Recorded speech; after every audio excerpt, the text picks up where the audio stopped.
Borat Sagdiyev. Borat Margaret Sagdiyev, Kazakh. Borat Margaret Sagdiyev is a satirical fictional character created and performed by Sacha Baron Cohen. He is supposedly a Kazakh television journalist and is the main protagonist of the mockumentary Borat, Cultural Learnings of America for Make-Benefit Glorious Nation of Kazakhstan 2006 and its sequel Borat Subsequent Moviefilm, Delivery of Prodigious Bribe to American Regime for Make-Benefit Once Glorious Nation of Kazakhstan 2020. Borat's humor arises from his espousal of outrageous sociocultural viewpoints, his violation of social taboos, and his use of vulgar language and behavior in inappropriate settings. Most often the comedy relies on Borat's obliviousness to First World natives not sharing his regressive worldview, but occasionally Borat's innocent and collegial demeanor will provoke his targets to reveal biases they would otherwise be reluctant to share publicly. Entertainment Weekly put the 2006 film on its end of the decade best of list, saying, "The Kazakhstani journalist gave us some of the most incisive cultural commentary ever filmed." Origins The character was first developed for the purpose of short skits on F2F on Granada Talk TV that Baron Cohen presented in 1996-1997, with the character at this time being known as Alexei Krikler. The character, now known as Christo Sh. was picked by BBC Two's Comedy Nation. Alexei and Christo were nearly identical in looks and demeanor to the later incarnation, although Alexei claimed to be Moldovan and Christo claimed to be Albanian rather than coming from Kazakhstan. The character remained dormant, while Baron Cohen concentrated on his popular Ali G persona for Channel 4's The 11 O'Clock Show, but with the subsequent success of Ali G and the creation of Da Ali G Show, also on Channel 4, Baron Cohen revisited his Borat character. Fictional character biography Borat was born and raised in the village of Kazakh, SSR, to Maryam Tuliak Bey and Boltok the rapist, who is also stated to be his grandfather, uncle, and former father-in-law, until the demise of Oksana. He says his mother gave birth to him when she was 9 years old. She is shown as a short old lady revealed to be 43 years old in his 2006 film, where he gives the viewer a guided tour of his hometown. He has a remarkably well-endowed 13-year-old son named Hugh Always, 12-year-old twin boys named Balak and Buram, and 17 grandchildren. He has a sister, Natalia, whom at different times he has described as the number 4 prostitute in the whole of Kazakhstan. Another sister, who appears to be a very young teenage girl, is shown at the beginning of Borat's Guide to Britain. It has been revealed in an interview with a general practitioner that he caught syphilis from one of his sisters during a Kazakh folk festival. He also has a younger brother, Bilo, who is intellectually disabled and kept locked in a cage. Bilo was not always disabled and was shown as an average early teenage boy in Borat's Guide to Britain. At some point, Bilo suffered brain damage during an exorcism when another brother of Borat's tried to release a demon from Bilo through the traditional Kazakh folk remedy of opening the skull and sticking the tooth of a red-haired woman in the brain.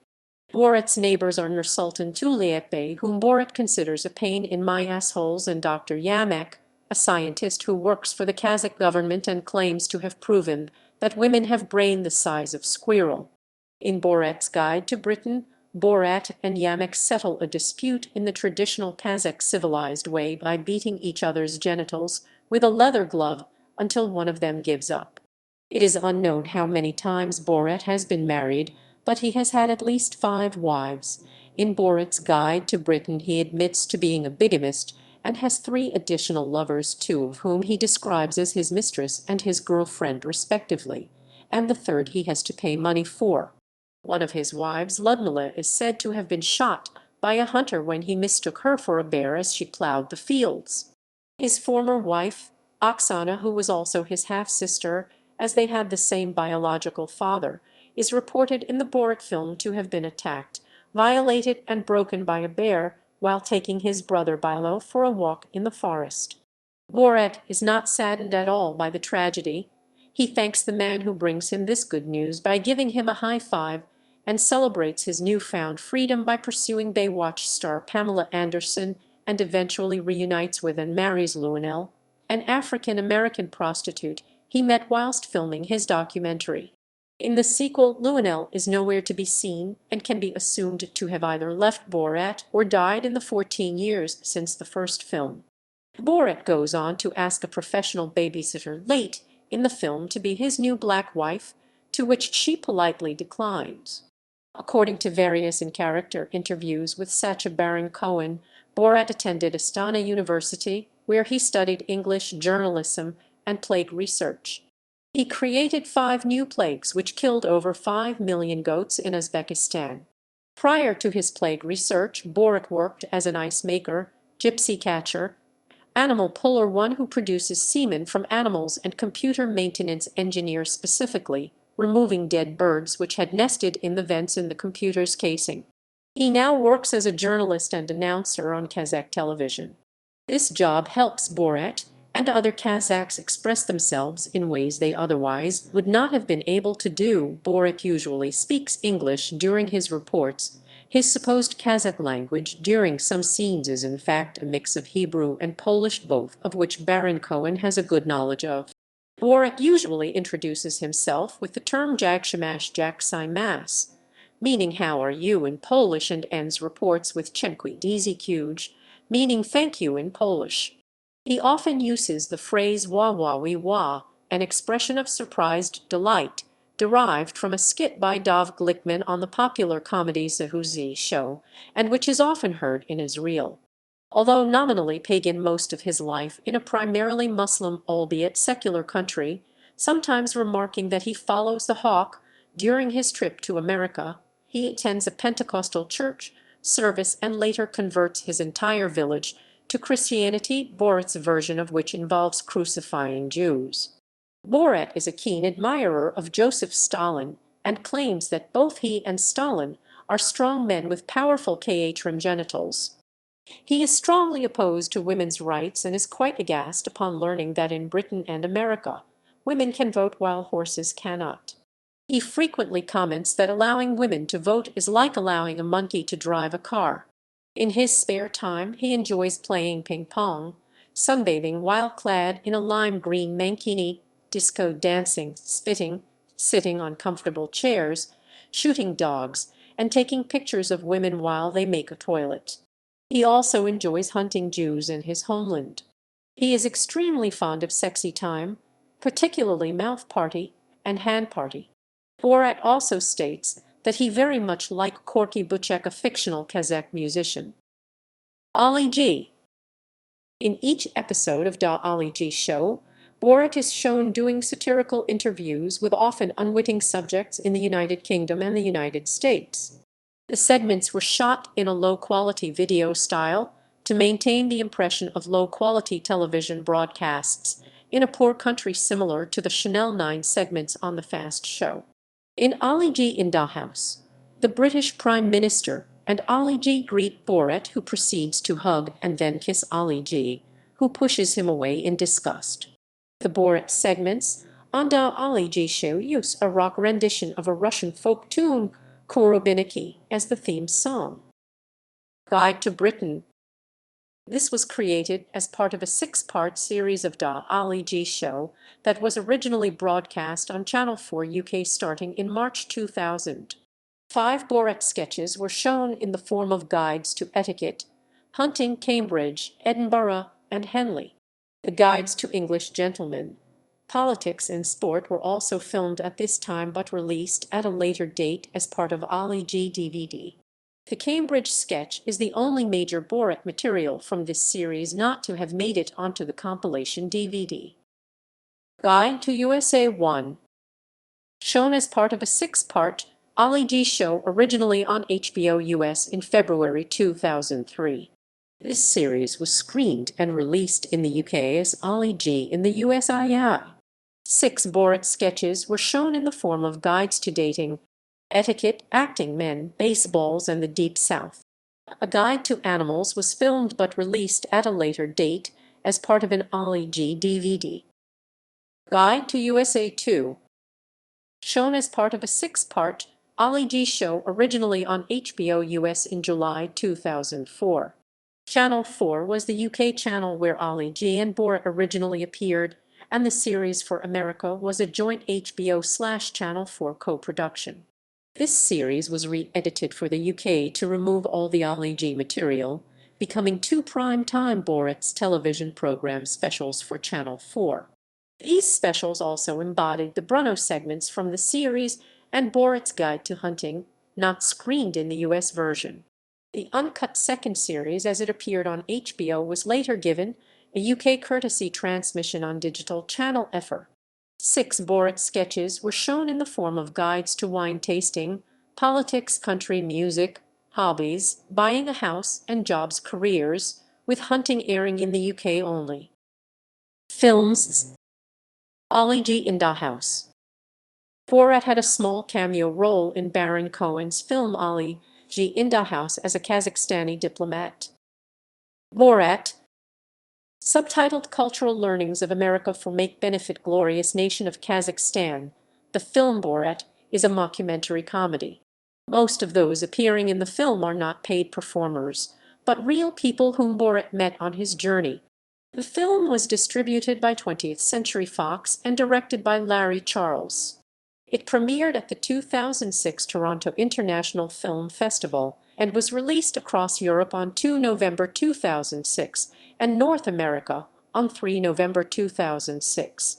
The film follows Borat in his travels across the United States as he commits cultural solipsisms and exposes a few American ones. Over the course of the film, Borat falls in love with Pamela Anderson after watching a rerun of Baywatch and vows to make her his wife. The film opened at #1 in the US, taking in $26. Baron Cohen celebrated the release of the film with a host of promotional and character interviews.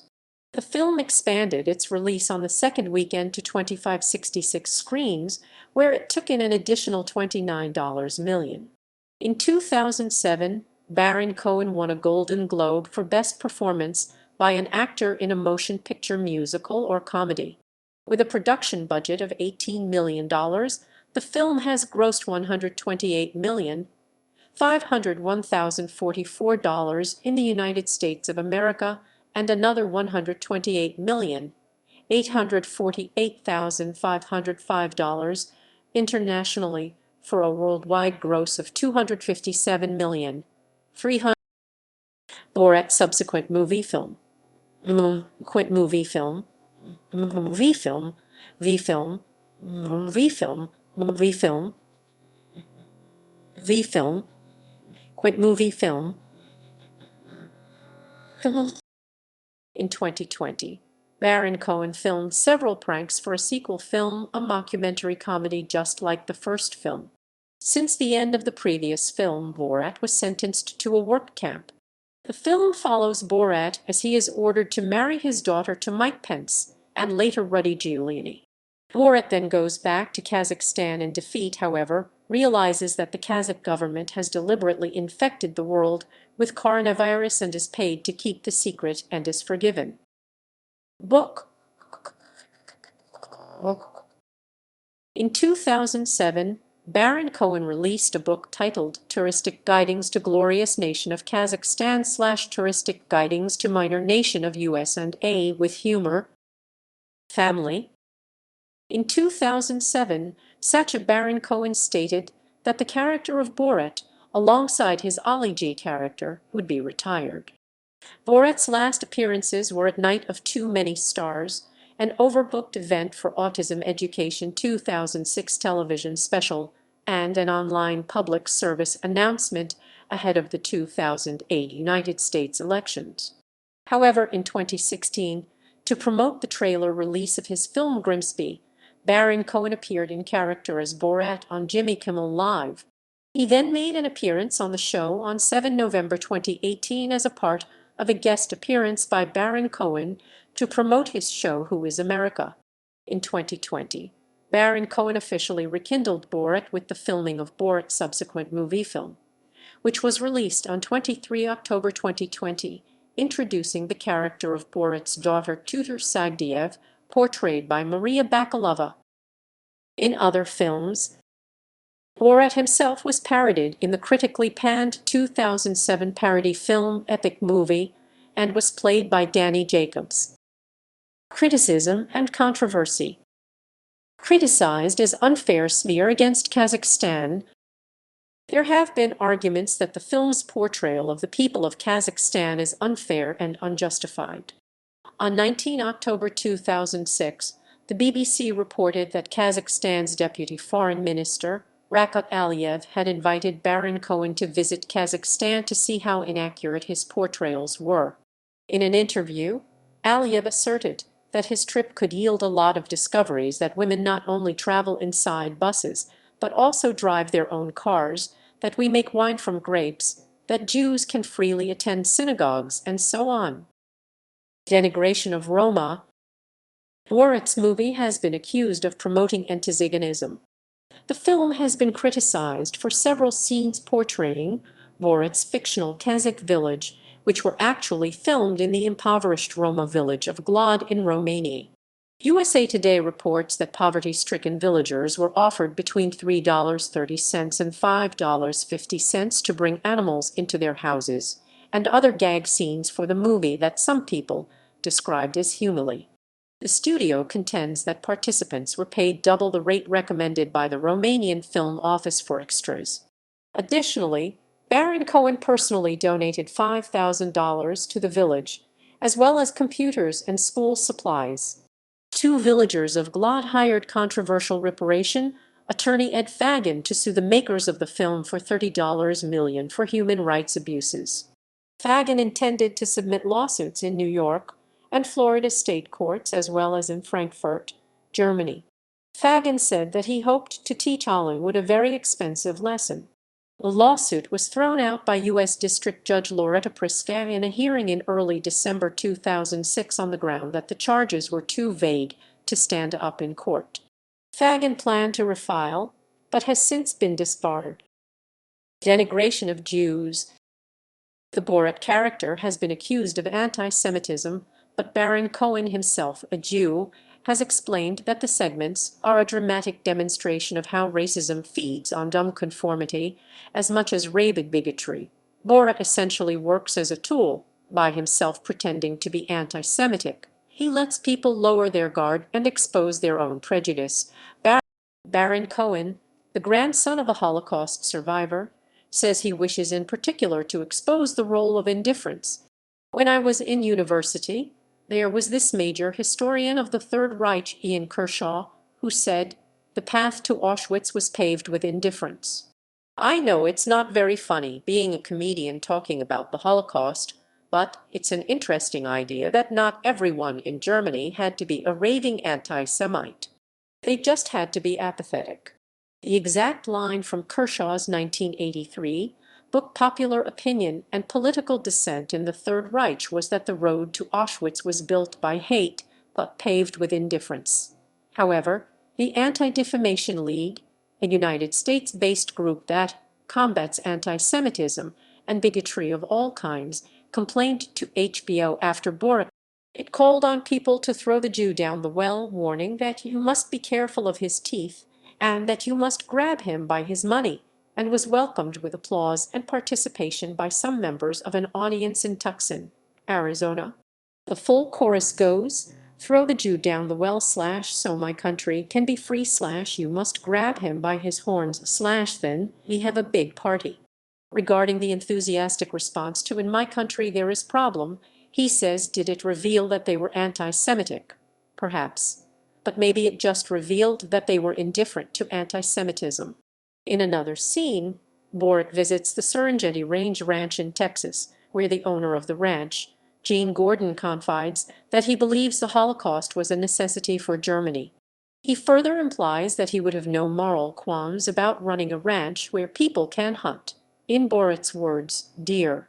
Then Jew, an interview with James Broadwater, an evangelical Christian and Republican candidate for the United States Congress from Mississippi, caused Broadwater to receive some hate emails after an episode of Da Ali G's show aired, in which he was told that the interview would be played in foreign countries to teach others about the American political system. Broadwater later posted a letter on his website denouncing the Ali G show, explaining that his statement referred to a theological belief. Broadwater did not apologize for his comments. Instead, he insisted that the liberal, anti-gun media needs to be brought under the strict control of the FCC, and that as soon as possible. In the film, Borat continues his anti-Semitic stance. When he mentions his decision to avoid flying while in America, Borat says that his colleague insists we not fly in case the Jews repeat their attack of 9/11. Later, he finds himself in a bed and breakfast run by a kind elderly Jewish couple. He tries to escape and throws money at two woodlice that have crawled into his room, apparently believing that the Jewish hosts have shapeshifted into the tiny woodlice. He was amazed that they had managed to look human, and states that one can hardly see their horns. Borat is completely oblivious to his hosts' religious beliefs or ethnicity when he first meets them. Despite how obvious it is, the man wears a kippah, and the woman openly displays her paintings of Jewish people all over the house. Borat does not understand until the woman explicitly states to him, "I'm Jewish." The film has enjoyed particular success in Israel because Israeli filmgoers understand what Borat is really saying when he is supposedly spouting Kazakh views on the Iraq War. On 7 January 2005, after convincing the authorities that he was shooting a documentary film, Baron Cohen managed to infuriate a crowd at a rodeo in Salem, Virginia. Even though the crowd first cheered at the beginning of his statements of support for the Iraq War, "My name is Borat. I come from Kazakhstan. Can I say first, we support your war of terror. May we show our support to our boys in Iraq. May US&A kill every single terrorist. May George Bush drink the blood of every single man, woman, and child of Iraq. May you destroy their country so that for the next 1,000 years not even a single lizard will survive in their desert." He then went on to sing an out-of-tune rendition of the Star-Spangled Banner, with the lyrics replaced by those of the fictitious Kazakh national anthem O Kazakhstan used at the end of the film, composed by Baron Cohen, beginning with Kazakhstan, greatest country in the world / all other countries are run by little girls. Girls. The crowd was not pleased. One witness stated that if Baron Cohen had been out there a minute longer, "I think somebody would have shot him." People were booing him, flipping him off. For his own safety, Baron Cohen was escorted from the venue. Much of the event appears in the movie. A credible news report about the incident, aired on a local television station, is included in the DVD extras.